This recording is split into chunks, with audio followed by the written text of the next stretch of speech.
Hi, we're here at Spiel 15 with Max from Toad Kings. Hello, hello. And we're going to quickly talk about Realm of Wonder. Yeah. Max, can you explain the game to us? In short version. In the very yeah. Okay. Yes, it's a strongly fantasy-oriented game. The first ideas came because I have a long history as a role-play master. Yep. So the idea was to have a board game with a little bit of maybe role-play ideas, that you have a character that actually develops. So in this game you actually choose one character, and the fun part of the game maybe comes a little bit that people play these characters and what happens to the characters, and because many things change in the game and you can twist with the magic cards. Yeah. You get twists in that for the characters, let's say. Yeah. But anyway, in the game, everybody plays a character. It starts from its home, and King gives a quest, and there is different kind of quests in the game. Example, this quest would be that you would need to collect you would collect two things, and you have to play carefully that you would get the victory condition first before the other players, and then end up in the end to the middle of the game to the King's Castle. Okay. So the game is a variety of objectives. You play one each game. Yes. And then you complete your objective and then head to the King to tell him you've won. Yes, actually, yeah.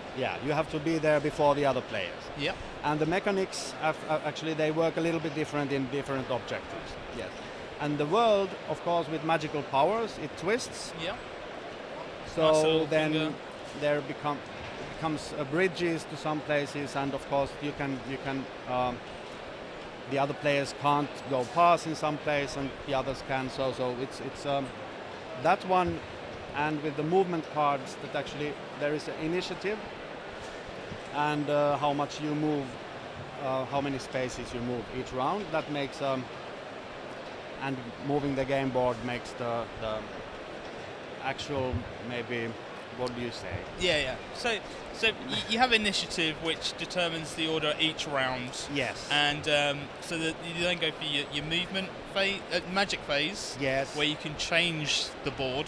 Yeah. Making it more difficult for the movement phase. Yes. To try and cross into the next room. That's true. Yeah. Was the game always intended to have rings? Yes. Actually, the first idea I had long time ago was a game. I always thought about a game that would be actually of Alice in Wonderland, with a moving board with a clock hidden somewhere, and always having an alarm. Then the world would change. That was my first idea a long time ago. But then we started to develop with friends of mine, and then we ended up with this kind of creating a new fantasy world, not to use something that is already there. Yeah. And these are really much the characters we have been maybe drawing when we were young. And Oh, that's brilliant. Yeah. And so there's two of the games set in this universe. Oh yeah. Are there any plans for more? To expand the range? Actually, we have a sequel for this, which is called Sunken Kingdom, but it's still under development. Yep.